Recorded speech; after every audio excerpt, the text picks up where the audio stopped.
IoT has been a buzzword the last couple of years. It is a segment with strong growth, predicted to be worth over $500 billion by 2021. With challenges such as security and cost, there is still a lot of progress to be made. So how hard can it be to build an IoT device? I decided to find out. Around 6 months ago, I built WOOF IoT. It looks somewhat like this, the physical packaging.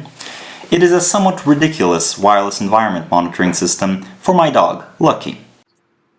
And here he comes. Meet Lucky. And here's the new WOOF. As you can see, it's pretty compact and fits in the palm of your hand. The new WOOF features a new compact case that was 3D printed and has a barcode that allows it to be easily added to Apple Home. All you need is a micro USB connector to power it, and it is weather sealed with some silicone between the two plastic parts for outdoor use. WOOF has many neat features such as wireless capabilities, easy to use Wi-Fi manager to add it to your network, wireless over-the-air updates through the built-in web interface, a cross-platform web interface, and full Apple HomeKit support with Siri. So let's take a look how WOOF really works. Hey Siri, what's the temperature in Lucky's doghouse? Checking in. The Lucky's doghouse temperature in my home is at 22 degrees Celsius. Hey Siri, what's the humidity in Lucky's doghouse? Humidity in the Lucky's doghouse is high, at 81%. So there's Siri integration for you. If we unlock our phone and go into Home, we will see a Lucky's doghouse appear with all the neat stats. And this works across your entire household for your Apple devices. And for those who don't have Apple devices, no sweat. There's also the built-in web interface with an MDNS server built in, so it has its own domain name, woof.local, on the local network. So let's build this thing.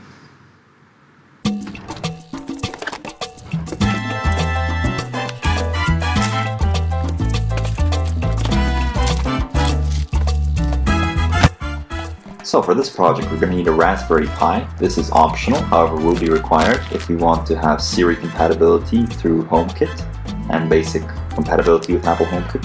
We're going to need our ESP8226 MCU, in this case a Node MCU version 1.0. This one has the CP2102 serial converter chip on it. We are also going to need a breadboard. You can alternatively also solder this, which is a better solution. We're going to use an LED, in this case a high power white LED, and an NPN transistor. It's a BJT transistor. And of course the DHT11 sensor, however I'm currently using it in another project so it doesn't appear on screen.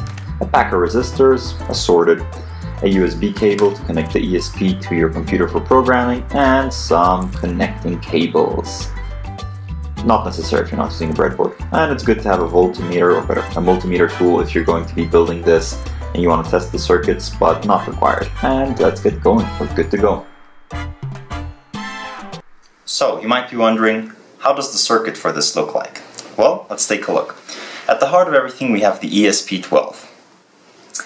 It is powered by a 5-volt USB adapter and has two really main components attached to it. An LED, which can't really be seen, and our temperature sensor, the DHT11. The DHT11 is attached here with a 3.3 volt connection and a ground, and has D5 right here as its data pin to receive its temperature and humidity data. Now, we also have an LED. The LED, however, draws over 30 milliamps, which is more than I believe the 10 milliamps the microcontroller can provide. So what do? We circumvent that microcontroller for LED power by giving it 5 volts from VIN, the VIN pin. We use a current limiting resistor that goes into our LED here. And then the cathode, or the ground for our LED, goes into the collector of a 2N222 transistor. It's an NPN bipolar junction transistor. We then use pin D7 which goes here through another resistor into the base of the transistor to turn on the transistor. Now, when the transistor is turned on or the pin is high, the current basically travels from the collector to the emitter, so basically from the ground of the LED into the ground of the microcontroller. This way we're able to use the microcontroller with pin D7 to switch on and off the resistor, or to switch on and off the transistor, which then switches the LED on or off, while having the LED powered by 5 volts through the VIN input, which comes basically directly from our USB input.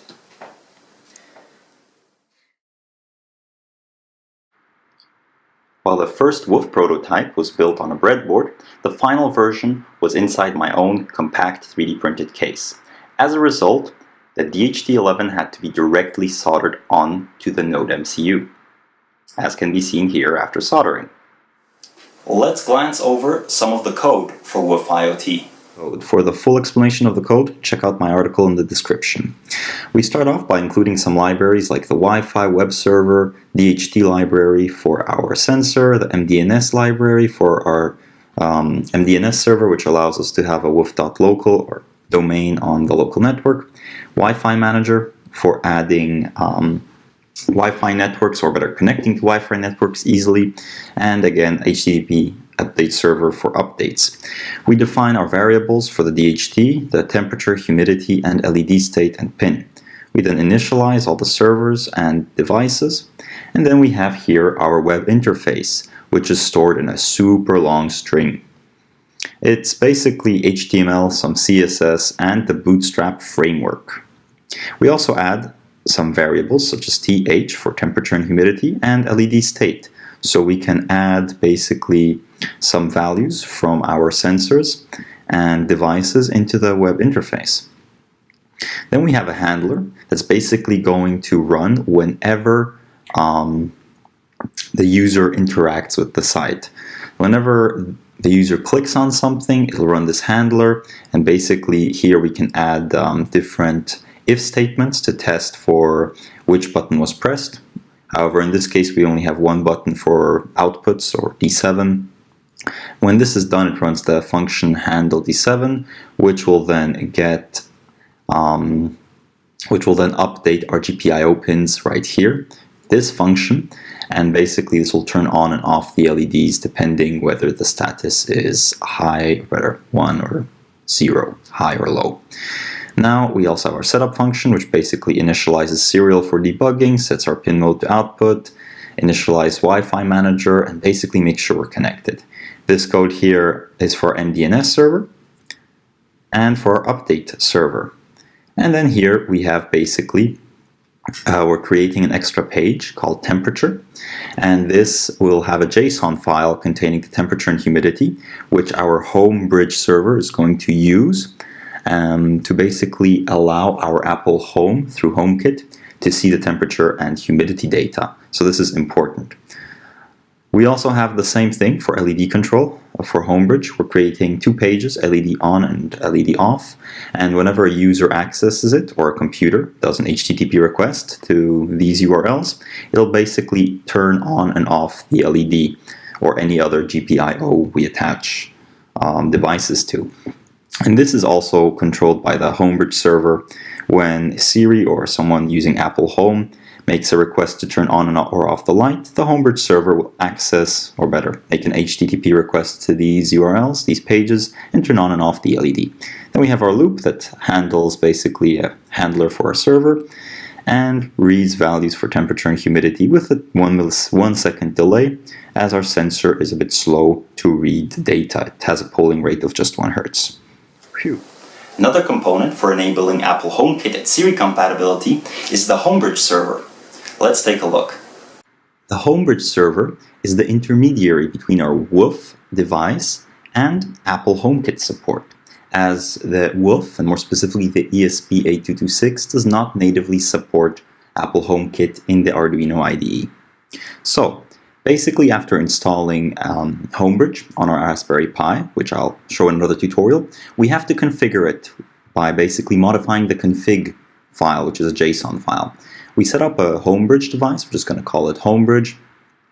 It has a username, which is kind of its unique name, a port on which it runs over your network, a PIN, which is an alternative way to identify it besides the barcode.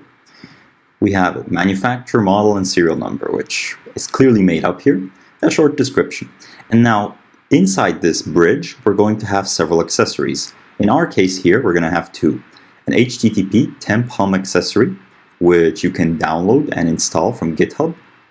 We're going to call it WOOF. This is basically our temperature and humidity accessory in Apple Home. And another one called HTTP, which is just going to be a light. And we have here the on and off URLs for that, with the method get. Let's take a look how the case is designed and 3D printed. The case for the WOOF was designed in AutoCAD's Fusion 360.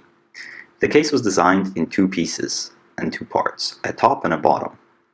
One part is formed of 4 posts with chamfered edges on which the ESP node MCU actually mounts to, and the other part has little receptacles which allows the two pieces to snap in together.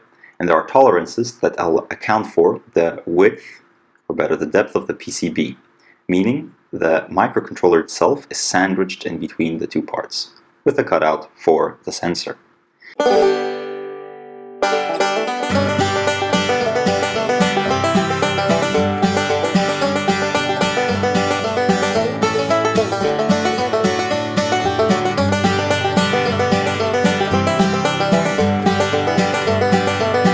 The final result looks like this. The first print was successful, which is great, and the device fit in between the two pieces and snapped together.